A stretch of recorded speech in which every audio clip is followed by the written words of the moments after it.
Yes, How are you? I'm good. Thank you so much. And you have been joining us for, I think, the third day already, right? Thank you. Yes, yes. Yes, nice to have you here with us this morning. Yes, ladies Yeah. and gentlemen, as you can see, he is Professor Dr. Ng Wee Kiong on the screen, and he has just said hi to us. And today, Professor Dr. Ng Wee Kiong, the founder and president of AICA, or an extension of the name would be Association of International Certified Esthetician. Now, as what Eddie has mentioned, today Professor is here in the studio to talk to us about Beauty Therapies and Aesthetic Specialist Guideline. Now, talk about this guideline. It's actually a book, right, Professor? Can you tell us more about it? Yeah, I think apart from 34 years, more than 30 years being evolving in the beauty industry, I've come across the transformation in technology. We know the conventional beauty in the past 40 years until today, the industry being evolving and transformed due to the new technology. So there is a certain aspect and certain area is a gray area. Here we don't have regulation. Why beauty industry needs regulation so that we are, if assuming we have regulations, then we will not misleading the publics. We know the beauty industry what beautician can do, what beautician cannot do. Yeah, that's why the guideline is very important. Then at the same time, how do we help the beautician to transform themselves from the conventional skill, skill and upskill. This is very important to, to meet the contemporary demands. Yeah, as we know, in the past 40 years until today, we don't have regulations in beauty. We don't have law, especially we don't have regulation in beauty industry. We don't have law. This is somehow you cause a lot of problems. In the industry. Then it might be misleading and confuse people who basically we won't know who did this sometime, whether it is a medical doctor, whether it's a beautician doing sometime we couldn't tell. That's why beauty need to be regulated, because it is very important to helping the new policy able to adopt the environment changing, for example, especially in beauty industry.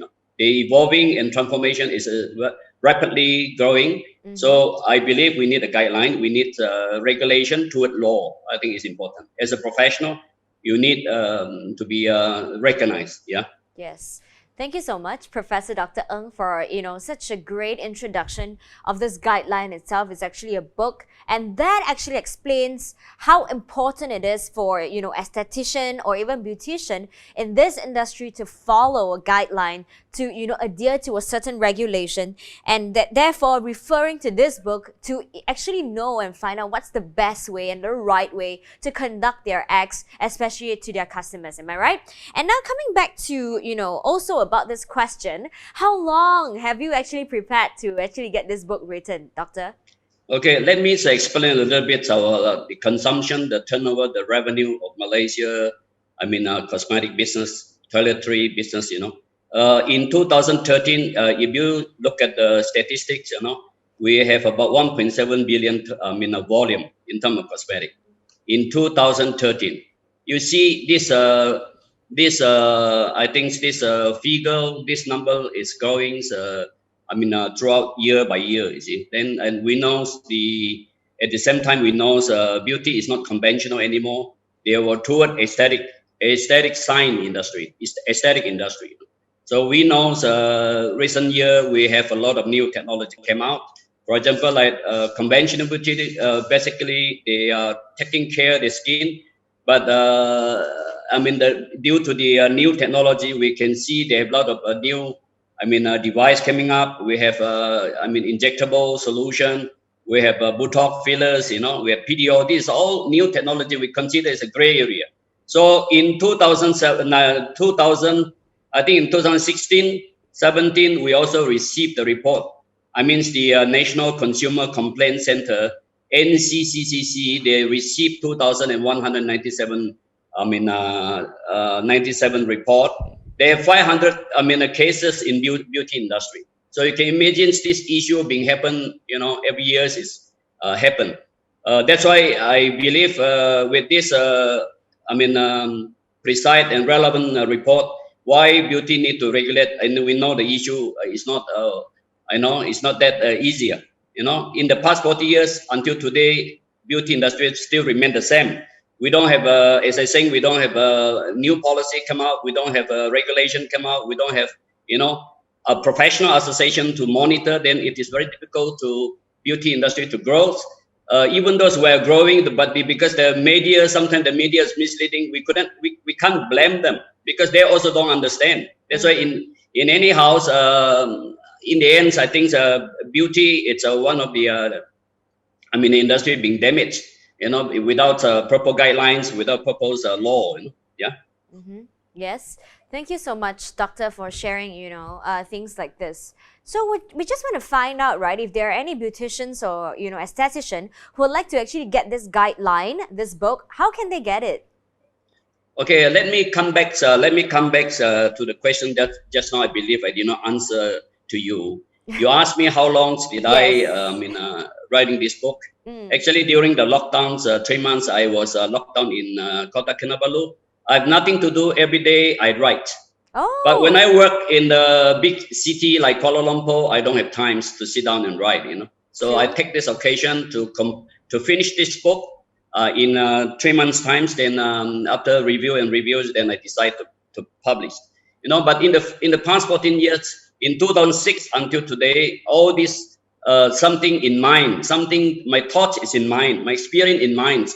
That's why I've been kept in mind, until the lockdown. I did not waste my time. I came out the books, So I took 2006 when I approached MITI. Today, Standard Malaysia is under MITI. We in 2006 we approached Standard Malaysia.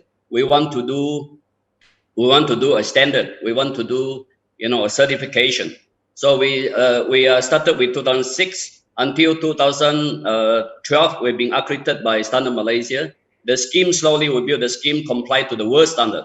Basically, certifications, Malaysia standard certificate X549. We based on the X. The scheme submitted to Standard Malaysia. Then Standard Malaysia, once they assess and they go through all the process, then they were accredited in 2012. So in 2012, we were officially accredited by Standard Malaysia. From there onwards, we start to promote and doing marketing to promote IPEC 17024. Basically, based on the law, standard CG law, then we comply to world standard. World standard basically is ISO 17024, meant for certification for person. Certified the person who are being qualified or not qualified, what they can do, what they cannot do. So it is a very, I think it is a very quality system. It is a very crucial, it was a legit system compared to the world standard. We based on the guideline, IAF guideline to come out the whole policy, yeah? Right. So coming back to the question that I asked you also, like if they're interested people who would like to have this guideline, how can they get it? They can contact, I think, AICA. I think we have a website, we have a contact, we have an AICA channel. Mm-hmm. We have all the information in, I think, in Facebook, yes. Even our website, yeah.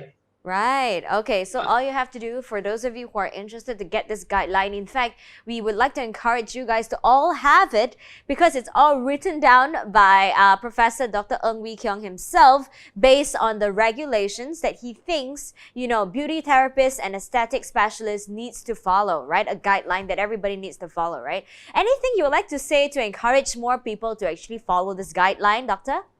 Yeah, because it's very important. A person want to be recognized, want to be qualified, want to be a professional. Of course, the guidelines, it's a policy toward a policy to yes. Also, we also, we also persuade government to look into these guidelines because without the guidelines, I think governments have a law, government have an enforcement, but government basically they don't come from the industry. So the industry, I think a player, the expert have to come up the standard. It have to be with a framework. You need to come with the guidelines. Otherwise, you are very difficult to tell government what we should do. You see, yes. I believe with the governments, especially consumer departments, we with the industry player. We should work hand in hand so that we have a clear minds why we need the regulation.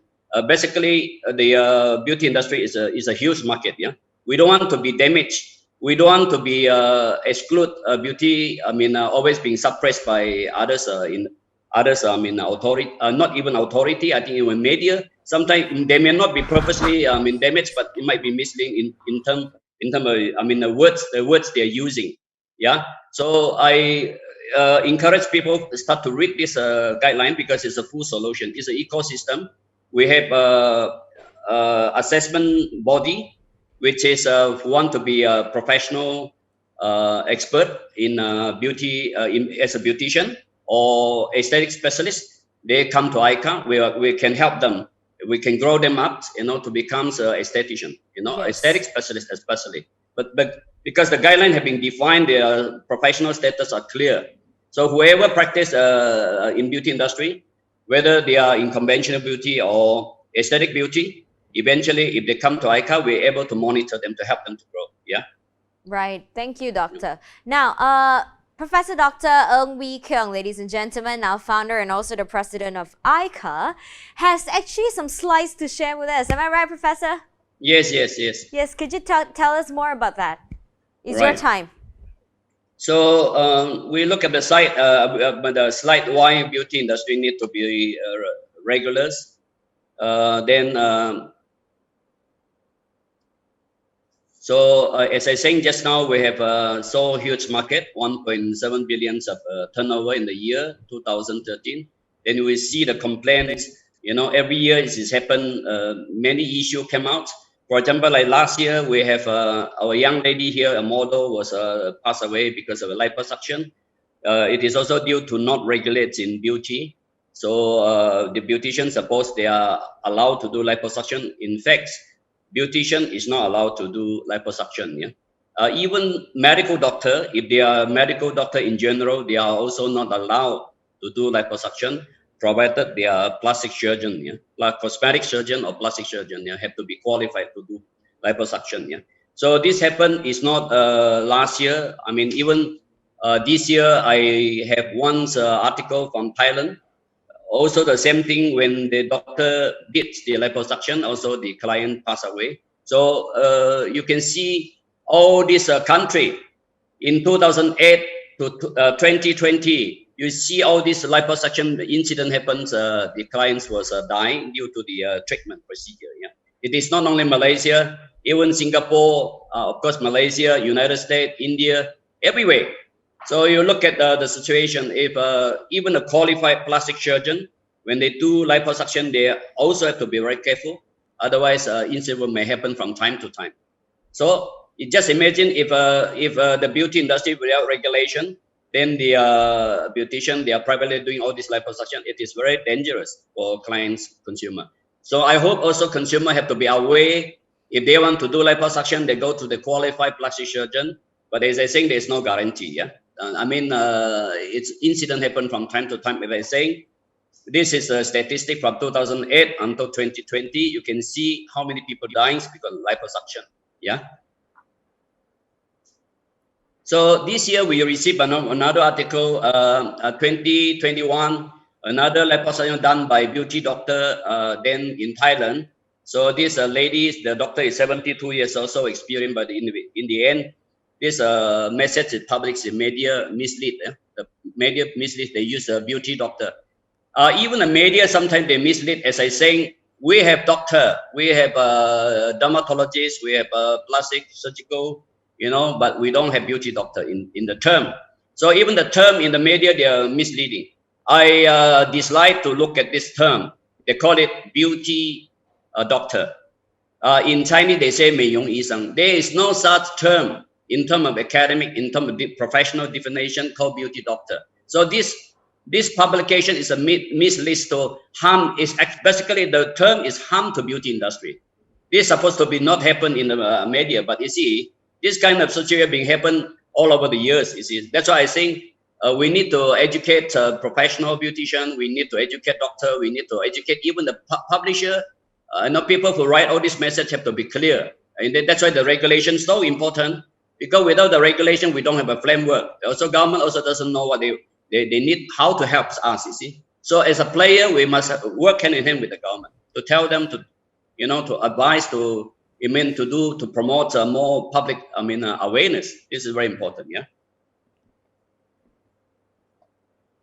Okay, I would like to, the audience look at this picture. I was in 2 years ago when I was in Beijing Hospital. This Dr. Tao is a plastic, cosmetic surgeon. He's a cosmetic surgeon. I was in the theater. I was invited to visiting how he carry out the liposuction procedure. So normally they have at least 4, and at least there's a 4 doctor in the theater, especially the anesthetic doctor. They have to be standby. They cannot be just go away from the theater. You can see the 2 assistant doctor is there helping to do the procedure. The rest of the doctor have to be standby. You see. So it's how serious is this. That's why I purposely, write down and put down this statement for as a reference for public's awareness, to tell, to just try to tell the public, don't simply do liposuction in the private clinic without the theater, without proper setup. It is very important to know that, yeah.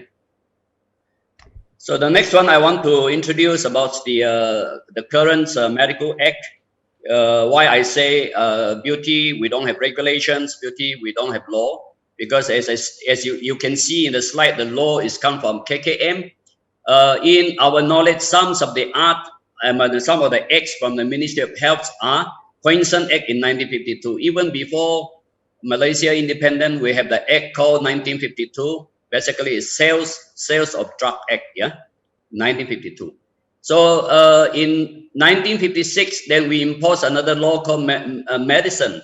So a doctor, a medicines, you cannot simply advertisement. They call it advertisement and sales law, which is they restrict doctor to advertise, as a professional. So that's why they imposed also 1956 about the advertising and sales act.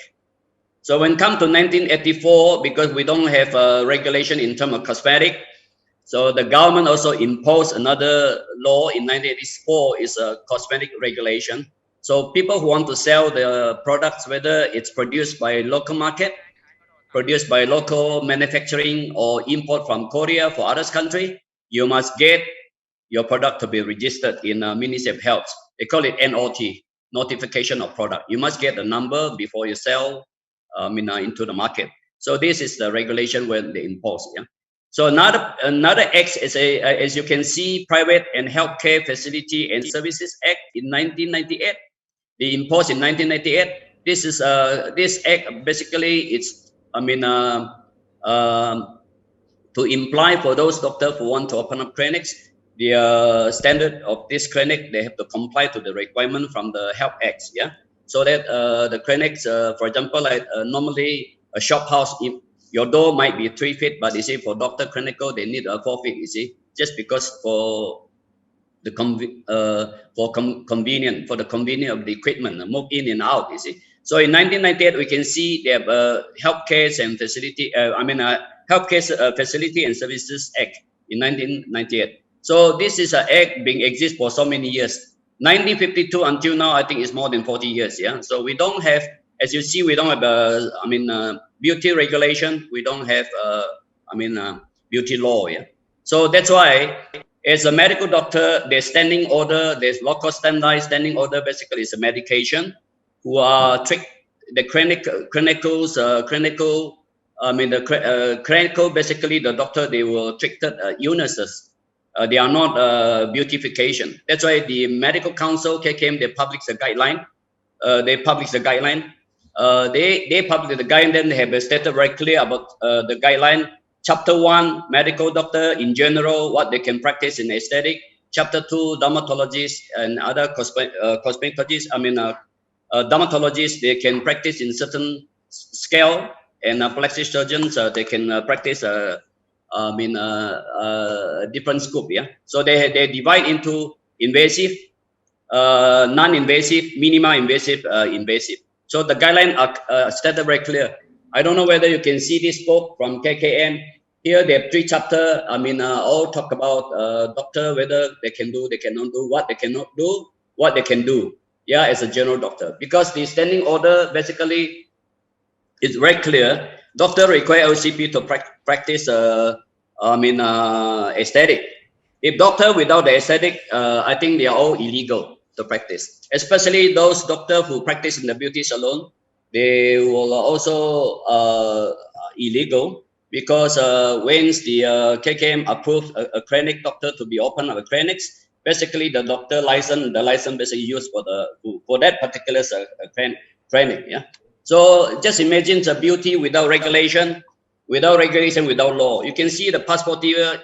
One day, even one day we don't have regulation and law, the problem will not be solved. That's why I take this initiative to write the guideline. I hope government can work hand in hand with us, with AICA, with association, with all the stakeholders, and then to regulate the beauty industry. It is very important. Yes. Here, this is a guideline from KKM. Doctor who want to practice aesthetic, they must have LCP. Yeah, they must have obtained one letter.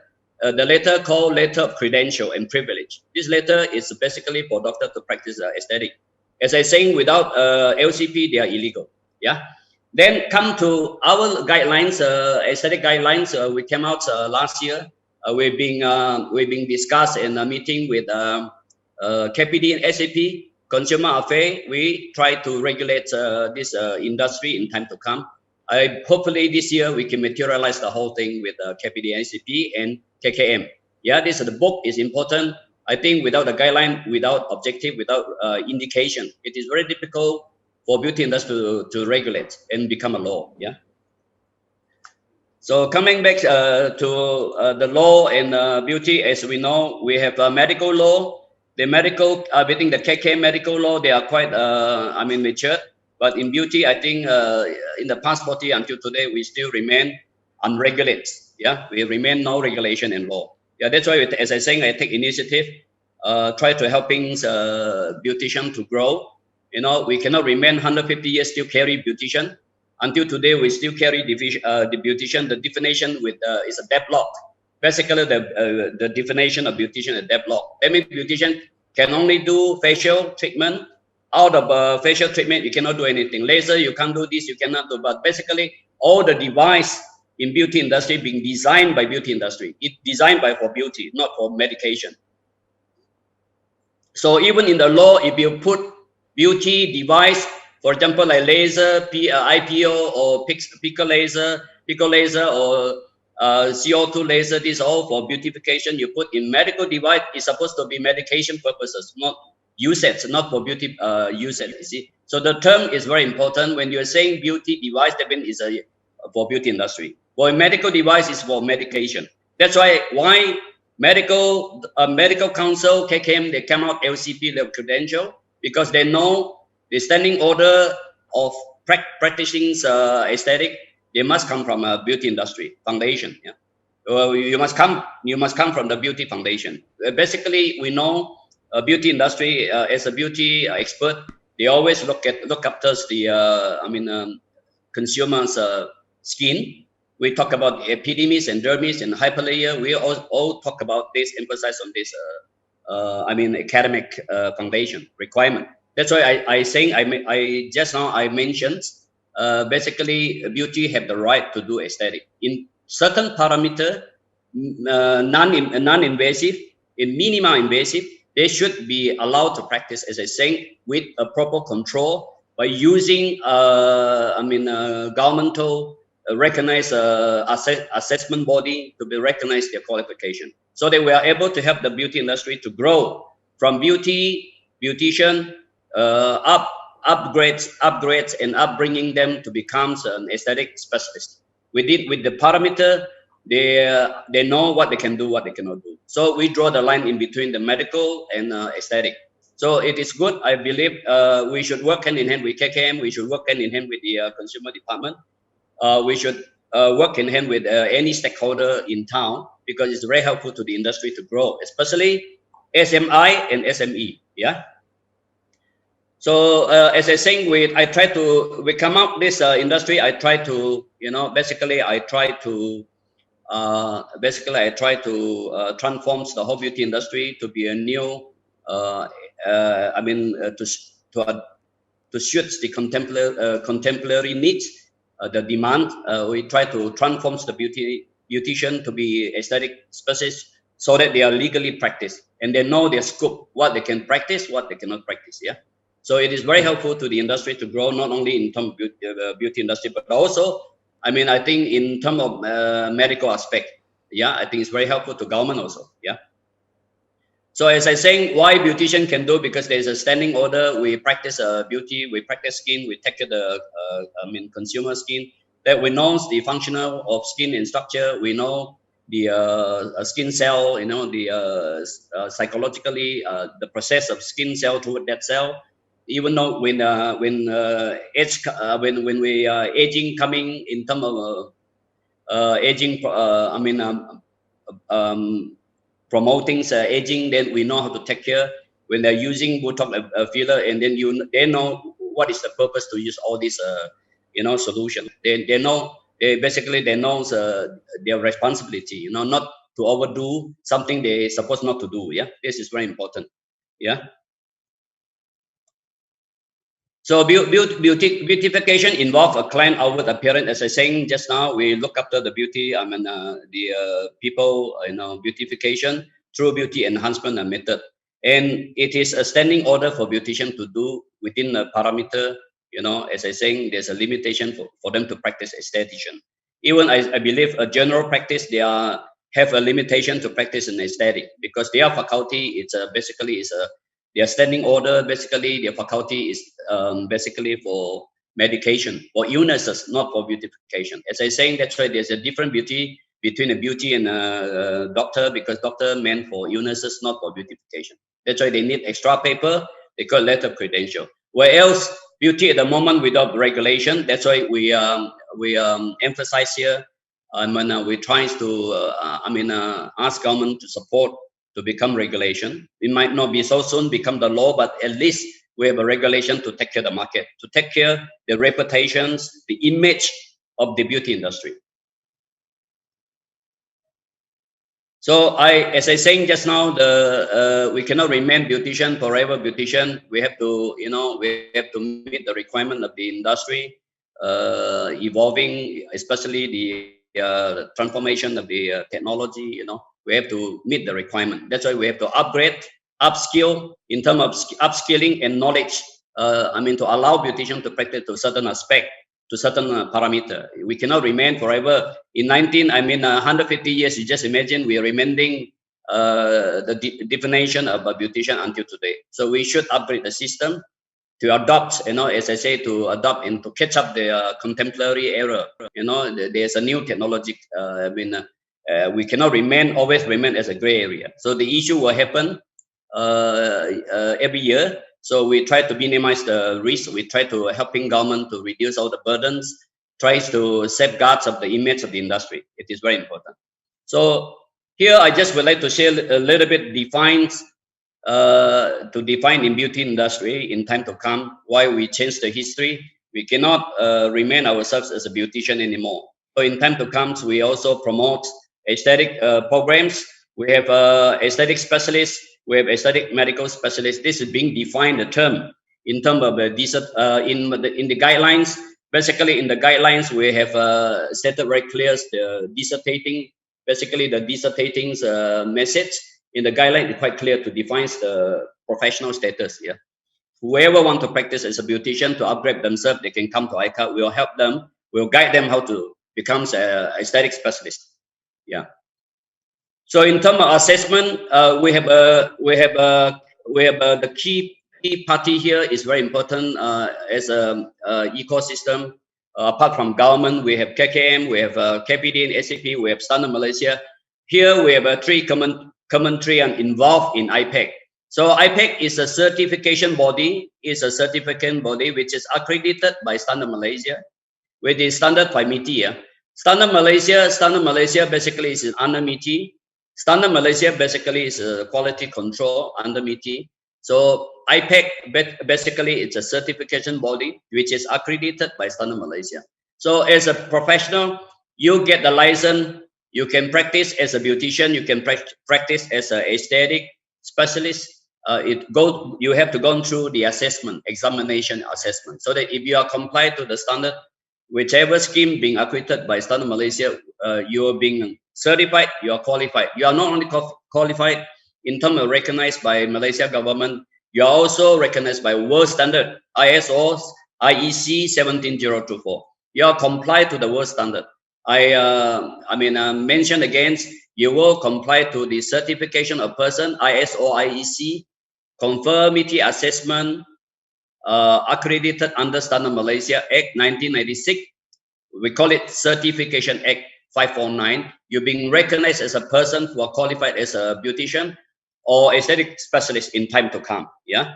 So IPAC basically to certify a person as an individual, whether you are qualified or disqualified. I mean, it's subject your assessment, and we subject you are compliant to the you meet the requirement. AICA basically is a professional association to confirm your professional status.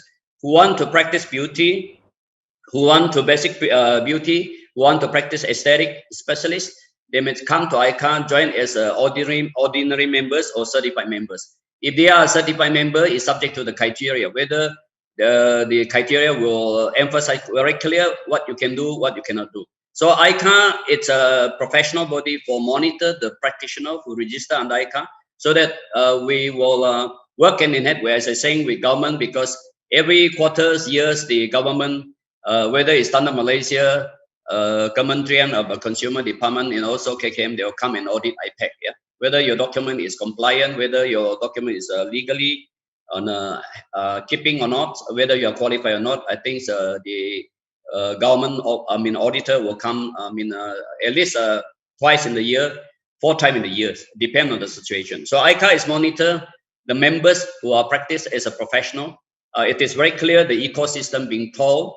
You are by law, when you practice, you don't need to hide as a backdoor. You don't need to be backdoor, do injection and put out all this. But as I saying, provided you are compliant to the requirement, you see, in time to come. Yeah. So these 3 elements, the system, the 3 entity is very important. The next slide, you can see how we work with KPDA, ACP, and MOH. Yeah. So we see IPAC is an assessment body. We have Sumber Manusia. We have training provider in the industry.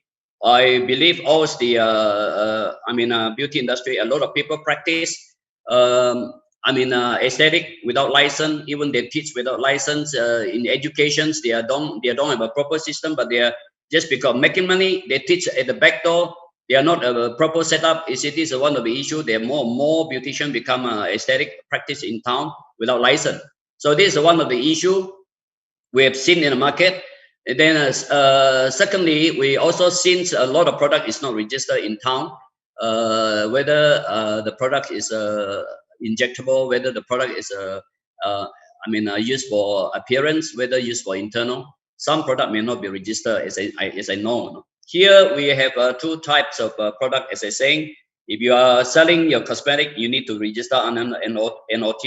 If you are doing injectable, you need MAL register, so that your product is legally using, and your as a person, as a professional, you're also qualified to do certain treatment procedure. If you are a beautician, you are not allowed to do aesthetic job. But if you are aesthetic specialist, you can do to certain areas, a certain scope. As I saying, there's a parameter. So this diagram, you can see how we work with the government. We are not only work with government, we also work hand in hand with the stakeholder. Yeah, this diagram also presents to the government to tell them how you are going to regulate the whole thing. Yeah, the whole industry need to be regulated. You need to have an ecosystem to help each other, to stabilize the industry, small medium industry, to help the governments, to control the situation. Otherwise, as I saying, the last I think the few slide, the slide I show you, every year there are people dying. Every year the incident happen. This is unnecessary happen, because without the policy and guideline, this will happen from time to time. Yeah. So that's why the book is very important. So the book is very important. That's why I think a couple months ago when I launched this in COUT events, in the beauty trade show, I've been launched this book, officially launched this guideline. I hope the next step we are very much toward regulations with the government. So then I believe the whole thing will change. the whole industry scenario will change, will become even more professional, yeah, more recognized internationally, yeah. So this is the picture being supported by this. The books, they have two pages. First pages were supported by KPD and SAP. The later, the message, supporting message from KPD and SAP, domestic and consumer, domestic and consumer trade affairs, supported by minister. I think it's the minister of domestic trade. Then the second page is also supported by Prime Minister Department, the Special Function Officer, YB Rizwan. Yeah, I think the first page is YB Alexander. The second page is Prime Minister Department's the Special Function for Officer. Minister from Prime Minister Department, YB Rizwan. This is all supporting letter to this AICA guidelines by them. Yeah, yeah. So the books is quite comprehensive. You can see the full solution is there. Yeah, hopefully we adopt this system as soon as possible. Yeah. The next one we see this is a publication in the journal. When I define the term, what definition of professional esthetician, what definition of aesthetic specialist, what definitions of aesthetic medical specialist, it is defined quite clear according the academic foundation, according the requirements of the basic foundation in terms of academic. So this publication published in I think last year, Standard Matter, about the standard, talk about the standard. Now, see, this message is very important to beauty industry, also very important to the publics, and also very important to the medical doctor, because they have been mentioned here. All the doctor require LCP, all the beautician need to be regulated, need to be qualified.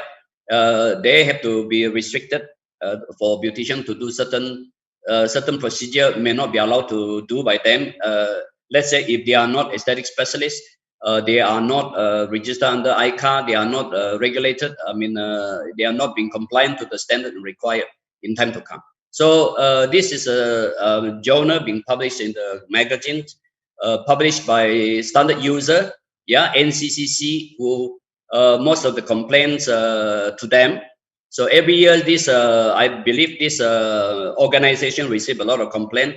They will publish annually the complaint affairs. All the complaint affairs were published in the books. So this message being published in the books, yeah, in the annual report, yeah.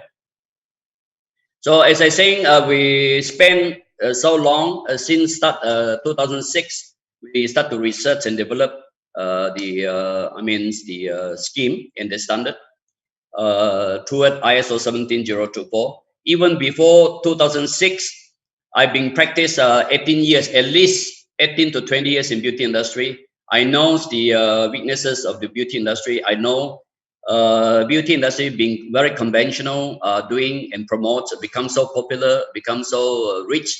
You know, in this industry, become so rich. So people jump, even not only beautician jump into this industry, even doctor, medical doctor jump into the industry because it's so rich, you know, so profitable. So everyone's one business, everyone's want to make money. So, but on the other hand, nobody look up to the policy. Then when I left my first company in 2006, after practice for 25 years, then I start to think something in my mind. I have a dream. I want to come out the professional body. I want to helping the industry to grow.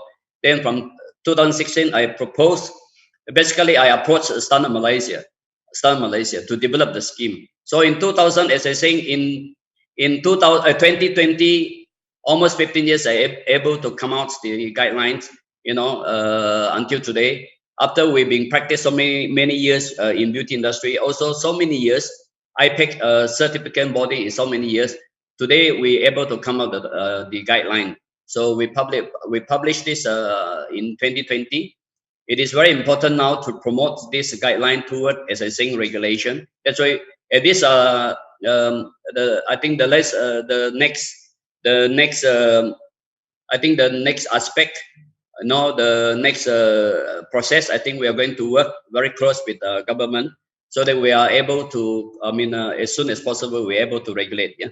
So the next picture you can see, we have a meeting in November 12th. We have AICA. We have a meeting in November 12th with KPD SCP.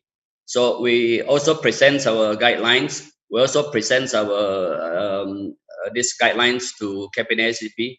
Hopefully, as soon as we able to meet up against with the KPD SCP, we are able to materialize the policy. Yeah, materialize the the regulation very soon. Yeah.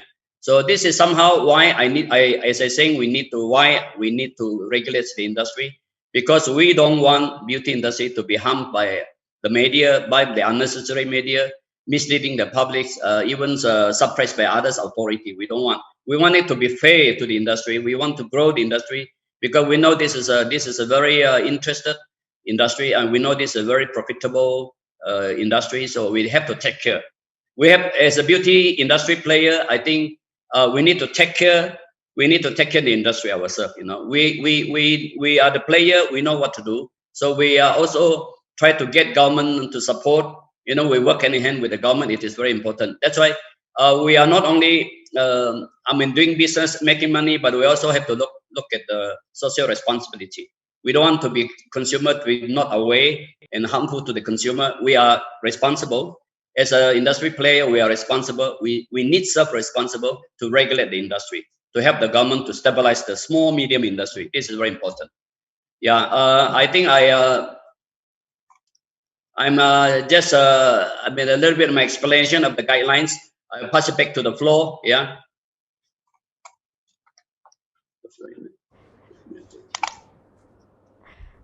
Hi, Professor. Can you hear me? Yeah. Yes. Yeah. I pass the floor to you. Yeah. Yes, I think this is somehow I introduced about the guidelines. Yeah. Yes, thank you so much. That was actually a very elaborated and a thorough introduction of what the guideline is all about. I think it's very helpful, actually, tips for the beauty industry. And I believe if you have heard his presentation earlier, ladies and gentlemen, you would have heard how much passion has Professor put in, especially into building a guideline to help the entire industry to grow together, especially for the beauty industry in Malaysia. Am I right? Yes, Professor? Yes. All right, Yeah. so before we wrap up this session, right, do you have any last words to encourage our aestheticians or any beauty therapists out there? Are there any other encouragement? Because you have 30 years of experience in the beauty industry anyway, so while it could be related to the guideline or not, do you want to say anything else? I think when you come to any industry, I believe you have to insist and determine in life. You see, for me, success. There is no definition in terms of success, but when you set your goal, you have a passion, you love your job. You will. The persistence is there. In the end, you've been recognized by society. You're recognized by government. You're recognized by industry, simply because you have a passion, not because of money-oriented, business-oriented. Of course, we need to do business. We need to make money to survive. But on the other hand, you need to be responsible as a player. So when you come to responsible, it's not about money. It's about passion. It's about research. It's about contribution. This is my, I think, my message to the young generation. If they want to do, don't give up. Even though we have a pandemic, so serious, this 1 or 2 years, but you have to overcome, because your profession is not because of certain things. Something happened, then you give up. You see, some people say, I have a difficulty in terms of finance at the moment. I may not able to survive, but don't give up. You see, because this period of time, I think you have the best time to learn. So I have to thank to the COVID and the pandemic, because I have a time to in my village. I spent 2 months to finish my books. I did not waste my time, so I put out all my data in my head and I put in the paper, in doctrine. So it become the guideline. But if I work very busy, every day, like in Kuala Lumpur, I don't think I have the time to write down and sit down. Most of the time entertainment, most of the time talking about business, most of the time seminar and training. Just because you have a little bit of time, so you pull out the experience, come out the books. I think it's a good times. When you're having this pandemic, situation, you can just do a little bit of research, studying more. I think it's very helpful. As I say, you need to make money to survive, but you also need to survive, and you need to contribute also to the society. When the business become your passion, I think everything will happen.